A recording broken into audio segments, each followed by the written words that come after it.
Okay, let's think about how Gothic moves to other parts of Europe. It was imported to England by the French architect who designed Canterbury Cathedral. And you can see how Canterbury, here, kind of southeast of London, very close to the English Channel. And two architects, William of Sceaux and William the Englishman, work on Canterbury Cathedral. This is the first stop for us. And as I mentioned, that spirit of competition, it really also helps propel the proliferation of Gothic as royal courts across Europe, bishops, archbishops, they turn to this style and really propagate it. As I said, England is really the first stop for us, but we're also going to look to Central Europe as well. In England, the historical context, kind of thinking about England in the year 1200. So this is at towards the end of a long period of a lot of wars between England and France. King John loses French lands to Philip Augustus, and in 1215 the Magna Carta is signed. This is an important kind of proto-democratic document in which English barons strengthened the power of common law, and the crown was further weakened. And the Magna Carta is still the basis of English law today. All right, let's talk about Canterbury. So, okay, remember the Normans, they conquer England in 1066, and it's a man named Lanfranc, Lanfranc, who is William the Conqueror's ecclesiastical administrator in Canterbury. He decides to rebuild Canterbury in the Norman style, just like what happens in Durham. And Gervase, who is a monk at Canterbury, he records the history of the rebuilding of the East Choir. He's kind of the Abbot Suger of England. He knows, like Suger, that he is witnessing a momentous historical event, and he is a very keen and rational observer of the building process. He describes to us things like the new vaulting techniques, the fusions of elements rather than the kind of additions of these disparate parts, and the tall, slender pier supports.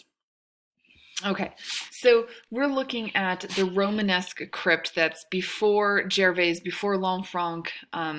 This is the oldest part of the cathedral, and what's typical that we see is, of course, the oldest parts are the parts that are lowest in elevation, and so we see the subterranean Romanesque crypt here. The choir is early English Gothic. And here, this is also rebuilt at a key historical moment as well at Canterbury.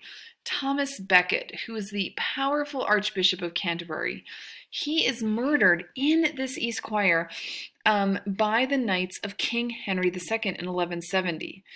And he is very quickly canonized. He's made a saint. Canterbury becomes an important pilgrimage destination because of its connection with Thomas. But 4 years later, in 1174, a fire sweeps through Canterbury and it destroys the East Choir. So this is not the actual place where Thomas Becket lived and walked. But we see a Norman architect, William of Sens, S-E-N-S, who comes to inspect the damage. He begins to rebuild the choir, and he gets injured on the job. He dies. William, yet another William, an Englishman, replaces him, but he continues on this kind of Norman early Gothic design. And we can see here again that three-part elevation, the ribbed groin vaulting, a lot of the key characteristics that we already saw in France. I love this picture because we see stairs that lead to the East Choir, and look at how worn they are from the millions of pilgrims' steps as they make this religious journey. The actual stone has been worn down by the sheer number of pilgrims who have come to Canterbury. All right. Here we're looking at a Bible that was begun around 1160 and never really fully finished. But actually, that's a great artifact for art historians because we can see, we get a better idea of the kind of different steps that go into the process of making an illuminated manuscript. The Bible contains full-page miniatures, and they show us scenes like this here, scenes from the life of David, that have these rich palettes of blues and reds. We see more of a kind of emotional emphasis here. The characters aren't all these kind of aloof, cookie cutter figures, but it reveals an extraordinary transition to us, from the Romanesque to more of the Gothic spirit, more of the kind of human interest element of Gothic. We're moving back to continental Europe here to think about Central Europe. And the artists from the Mosel Valley, this is in present-day Western Germany, they become master metal workers in the early Gothic period here, and they also become interested in early Christian styles. And I think that this altarpiece will give us a little bit of a sense of that. So here, Nicholas of Verdun, he's combining two different techniques of enamel to create this massive multi-paneled altarpiece. He is using niello, so N-I-E-L-L-O, which is engraving lines that are then inlaid with black, blue, or red, and then also the technique called champleve, C-H-A-M-P-L-E-V-E, and this is, in French, that simply just means raised ground. It's an area to be enameled that is cut away from the plate.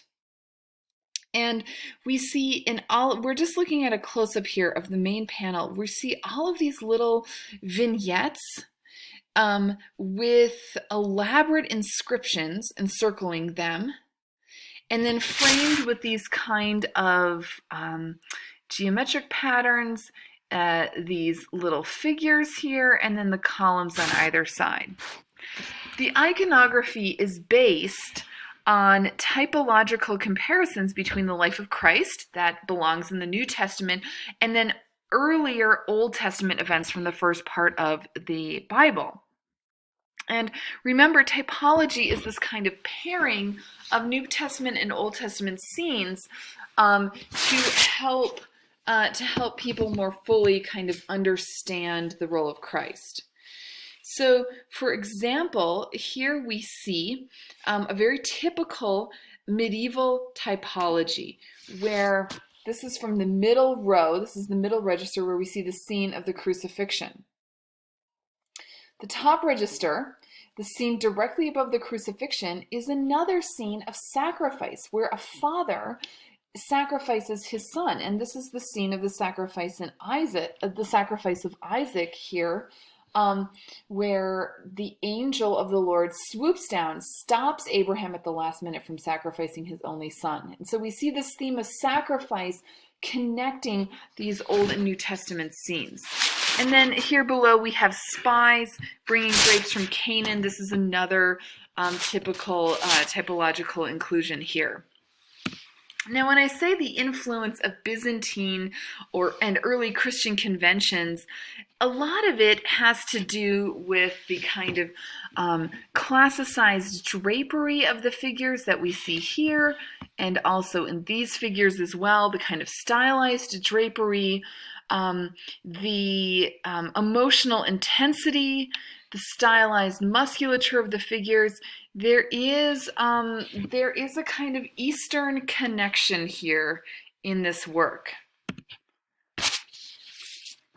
Finally, then, we're just going to look at another work from Nicholas of Verdun, which is in Cologne Cathedral, again in Western Germany. This is a reliquary, and it's dedicated to the three kings, the three magi. It is the largest reliquary in the Western world. It is a kind of almost like a tiny house, maybe not quite that big, but still a huge three-dimensional work of gilded bronze enamel and then all of these gems that stud the facade. The figures themselves, the figures themselves are fairly classical. Again, these kind of classicized, the garb, the proportions, and they are actually fully sculpted. They're almost entirely sculpted in the round, unlike the flat enamel like the Klosterneuburg altar. I think what's the most interesting element here of this work is the shape of the reliquary itself. So not only do we see a kind of Eastern or Byzantine influence in the treatment of the figure, but this is the shape of an early Christian basilica, a kind of basilican hall that is now serving the purpose of a reliquary dedicated to the relics of the three magi.